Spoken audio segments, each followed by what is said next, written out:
오늘 아침 우리가 볼 말씀은 사무엘상 20장 18절부터입니다. 사무엘상 20장 18절 말씀부터 보도록 하겠습니다. 요나단이 다윗에게 이르되 내일은 초하루인즉 내 자리가 빔으로 내가 없음을 자세히 물으실 것이라. 너는 사흘 동안 있다가 빨리 내려가서 그 일이 있던 날에 숨었던 곳에 이르러 에셀 바위 곁에 있으라.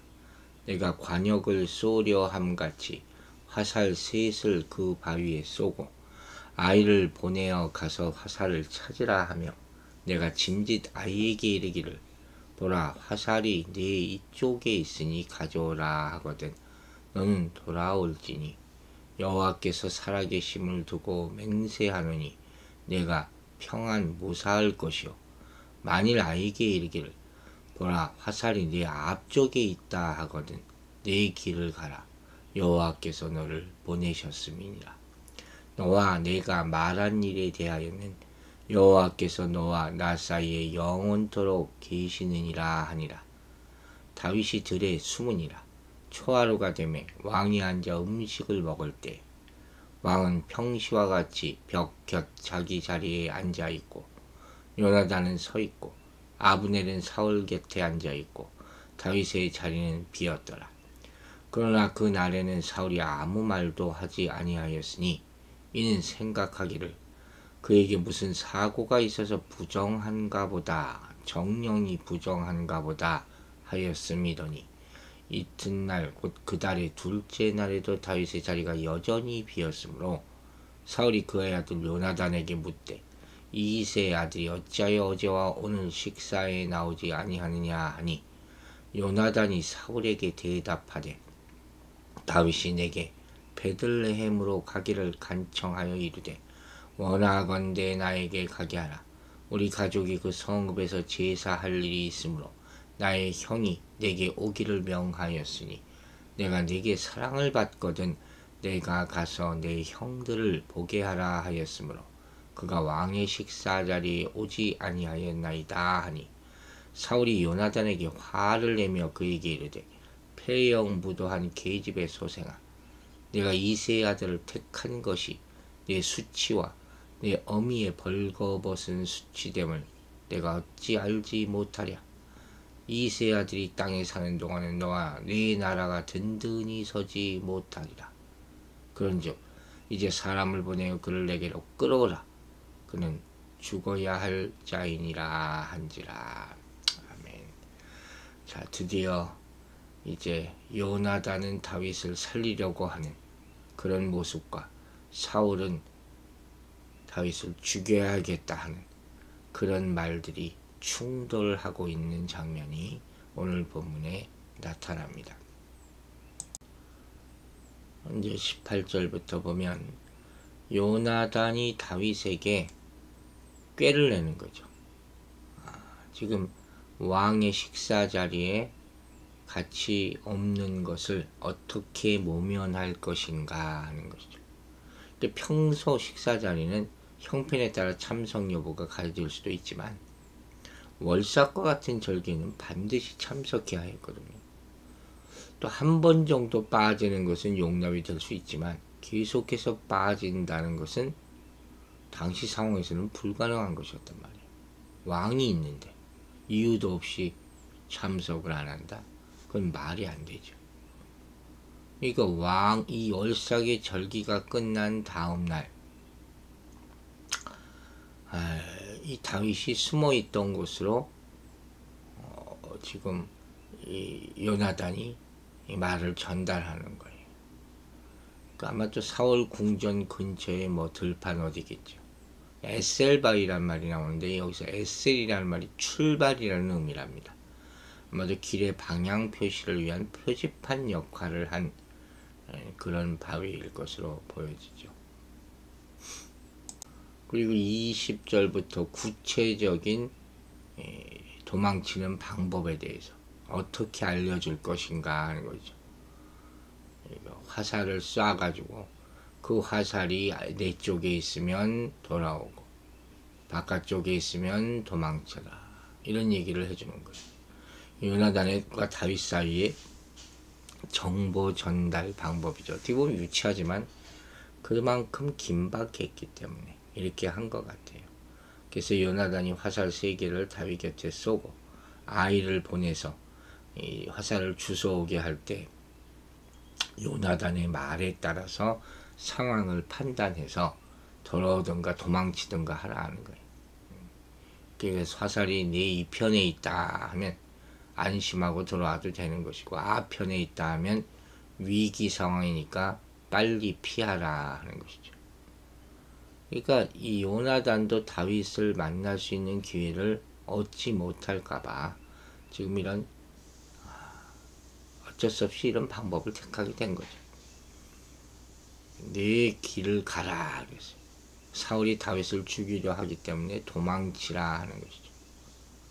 다윗이 목숨을 부지하기 위해서 사울을 도망하는 상황까지도 하나님께서 준비하신 것이 바로 요나단의 신앙이었다는 거예요.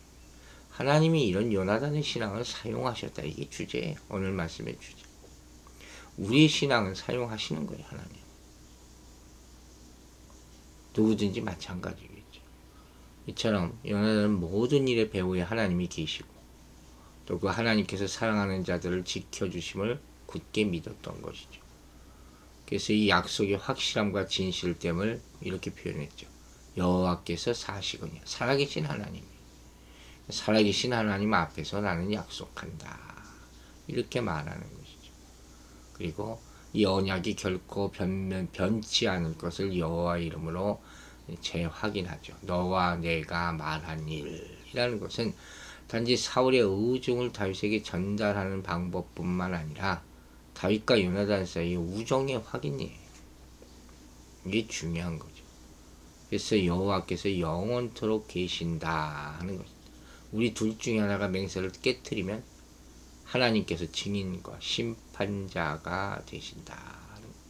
하나님이 증인 되시는 것보다 더 확실한 증거가 뭐가 있겠습니까? 우리가 맹세를 함부로 하지 말아야 되지만 정말 하나님의 이름으로 맹세하면 반드시 지켜야 된다. 하나님은 항상 보고 계시고 기억하고 계시다 하는 것을 명심하라는 그런 얘기겠죠. 이제 이 사울왕의 모습이 24절부터 보이죠. 다윗의 들에 숨으니라. 월삭이 되며 왕이 앉아 음식을 먹을 때 왕은 평시와 같이 벽 곁 자기 자리에 앉았고 요나단은 섰고 아브넬은 사울의 곁에 앉았고 다윗의 자리는 비었으나 이 사건의 발단이죠. 당시 소위 말하는 어전 식사 자리에 참석한 사람들이 나오죠. 왕, 사촌, 사위 이런 사람들이죠. 그 왕의 가장 가까운 친척이에요. 당시 이스라엘 군사 행정을 좌우하는 위치에 있던 주요 인물들이죠. 그리고 사울은 언제나 벽 곁 자리 여기 윗자리라는 의미예요. 귀빈석이라고 할 수 있겠죠. 동양에서는 문의 맞은편에 위치하는 안쪽에 있는 좌석, 상석으로 치기 때문에 바로 그 자리, 왕의 자리에 앉아 있었다는 거예요. 요나단은 섰고 했어요. 왜 서 있는지는 확실하지 않지만 아마도 군대 장관이요 숙부인 아브넬이 들어오자 경의를 표하기 위해서 잠깐 서 있었거나 또 다윗에 대한 사울의 생각으로 불안해서 가만히 앉아있지 못하지 않았는가 그런 추측도 해볼 수가 있습니다. 26절을 보면 그날에 사울이 아무 말도 아니하였으니 이는 생각하기를 그에게 무슨 사고가 있어서 부정한가 보다 정령이 부정한가 보다 하였음이더니 사울이 생각이죠. 왜 다윗이 안 왔지? 생각하다가 그가 아마도 부정한 일을 범했기 때문에 이 식사잔치에 오지 못했다. 모세율법상 부정한 행위는 부정한 동물을 먹거나 만지는 것이라고 레위기에 나와 있잖아요. 아니면 시체와 접촉하는 것, 금지된 성행위를 한 것, 이런 것들이죠. 당시 월삭의식이라는 것은 종교 행사였거든요. 그러니까 이런 부정한 행위를 하는 사람은 참석하지 못했다는 거예요. 그러니까 이제까지 다윗의 모습으로 봐서 다윗이 율법을 잘 지키는 사람인데 안 온 것 보니까 부정한 일을 저질러서 아마 이 식사 자리에 참석하지 못했나 보다. 그렇게 처음에는 생각했다는 거예요. 근데 이튿날에도 자리가 비어 있어요. 그래서 요나단에게 물어보는 거예요. 어째서 어제도 오늘도 나오지 않느냐. 요나단이 뭐라고 대답합니까? 다윗이 베들레헴에 가기를 간청했다. 형을 보러 간다. 그렇게 변명을 한 거예요. 그러니까 생각해보세요. 사울이 생각하기를 첫째 날은 부정해서 불참한 것을 생각했는데 그게 아니었다는 거죠. 그러니까 부정한 것을 하루가 지나면 정결케 되는 거거든요. 그 다음날에는 나타나야 돼요. 그러면서 다윗을 찾기 시작하는 거죠. 그 의심이 또 확 올라오겠죠. 그래서 다윗의 호칭을 이새의 아들이라고 또 부릅니다. 이게 바로 다윗에 대한 사울의 생각이에요. 즉 표면적으로는 다윗과 한 식탁에서 식사를 같이 하지만 다윗을 죽일 계획을 갖고 있었던 사울은 다윗이라는 이름을 입에 올리는 것도 싫었던 거예요. 그리고 요나단이 다윗이 제안한 대로 불참 사유를 사울에게 말합니다. 다윗에 대한 사울의 의중을 떠보려는 것이겠죠. 당시 다윗은 에셀 바위 근처에 숨어 있었다고 말하지 않았습니까? 이제 30절에서 사울이 말합니다. 요나단에게 노를 바라고 그에게 이르되 패역부도의 계집에서 오생아 네가 이생의 아들에 대한 것이 네 수치와 네 어미의 벌거벗은 수치됨을 내가 어찌하지 못하리. 사울이 어마어마하게 화가 나서 그 아끼던 사랑하던 아들에게 막 욕을 합니다. 지금 사울단에는 사실 다윗을 이 월삭 식사 시간을 통해서 죽이려 했던 거예요. 그게 드러나는 거죠. 그 기회가 또 없어졌어요. 그러니까 막 패역부도한 계집의 소생이라든지 뭐 사악하고 반항적인 여자의 자식 뭐 이런 식으로 막 욕을 하는 거예요. 어머니 이름을 들먹이며 욕하는 것. 극도의 증오와 분노를 지금 보여주고 있는 것이죠. 이처럼 사울이 지금 다윗에 대해서 적개심이 가득 찬 거예요. 그리고 아들에게 그토록 흉악한 욕설을 하는 것으로 봐서 악령에 완전히 사로잡혀 있는. 현대적으로 말하면 정신병이 다시 도진 거죠. 내가 이새의 아들을 택했다. 아버지를 배신했다는 거죠. 요나단이 다윗과 친구로서 다윗의 편에서 행동했던 것을 사울이 이미 알고 있었다는 거예요. 그걸 주목하고 있었다는 거예요. 내 어미의 벌거벗은 수치라는 말을 듣습니다. 다윗이 지금 사울의 왕권이 넘어감으로써 심한 부끄러움을 당하게 될 것을 요나단으로 인하여 요나단의 어미가 그를 낳은 일 자체를 부끄러워할 것이다 하는 뜻이죠. 사울은 다윗만 보면 자기 왕권을 잃을까봐 걱정을 했던 거예요. 그 막 폭발해서 나온 거죠. 그리고 이런 것들 마치 이런 말들처럼 요나단은 사울로부터 마치 버림받은 것처럼 되지만 후에 가서 어떻게 합니까?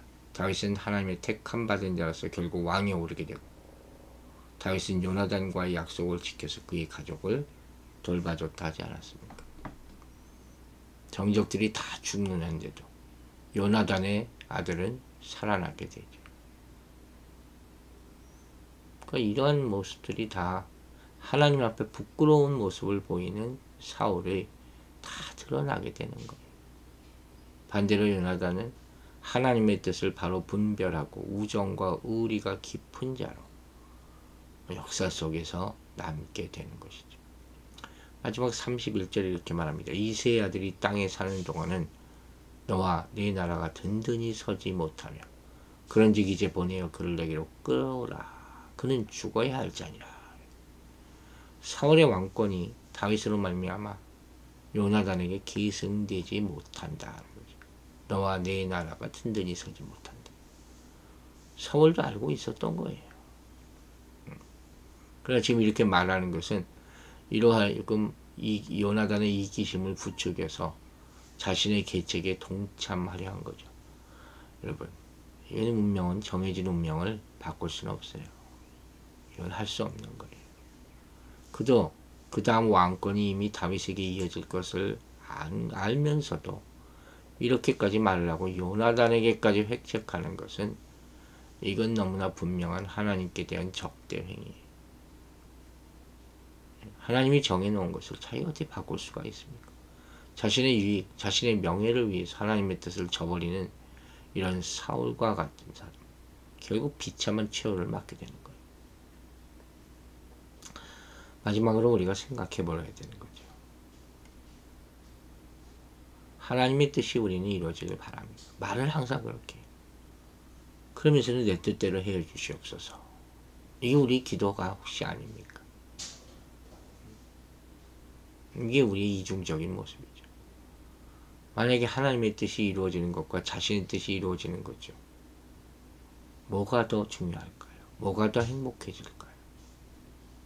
여러분, 우리가 잊지 말아야 될 것이 있어요. 하나님은 전지전능하신 분이라는 것. 그리고 우리에게 가장 좋은 것을 주기를 원하시는 분. 우리의 생각은 짧아요. 당장 필요한 것, 좋아 보이는 것, 그것밖에 못 구하는 게 우리의 실상 모습이란 말이에요. 그 하나님은 장래를 아시는 분, 우리의 운명을 보시는 분이죠. 우리의 미래를 책임져 주실 수 있는 분이에요. 이 사실을 믿는다면 우리는 내 뜻보다 하나님의 뜻이 우리 삶에 이루어지기를 기대해야 될 거예요. 그렇다면 내 욕심이나 욕망이나 세속적 기준은 당연히 내려놓아야 한다는 거죠. 오직 하나님의 뜻을 구하고 그 뜻에 순종하고 살아야 하는 것이죠. 그래서 날마다 말씀을 통해 하나님의 뜻을 알아가면서 그 뜻에 순종하는 기쁨을 누리는 여러분과 저가 되기를 주의 이름으로 축원합니다. 기도하겠습니다. 하나님 아버지 감사합니다. 저 오늘 아픈 모습들을 봅니다. 사울이 끝내 다윗을 죽이려 하고 이제는 그 사랑하는 아들 요나단까지 욕을 하며 저주를 합니다. 그러나 하나님이 요나단의 신앙을 사용하셔서 역사하시고 끝까지 하나님의 뜻에 따르는 사람들 그 편에 서십니다. 우리도 항상 이 말씀, 이 상황을 보면서 우리 세상의 상황에 충분히 적용하면서 어떤 길을 택할 것인가 매 순간마다 올바른 결정을 할 수 있는 지혜를 허락하여 주시옵소서. 항상 하나님의 뜻에 완전히 순종하는 믿음을 허락하여 주시고 하나님께 사용되는 신앙생활을 해서 하나님 영광 나타내는 그런 삶의 모습으로 살아가게 도와주시옵소서. 오늘도 우리 성도들 눈동자와 같이 지켜주시며 무엇을 하든가 하나님께 먼저 구하고 지혜를 얻고 그 뜻대로 순종하여 살아갈 수 있도록 축복하여 주시옵소서. 감사드리며 예수 그리스도의 이름으로 기도했습니다. 아멘.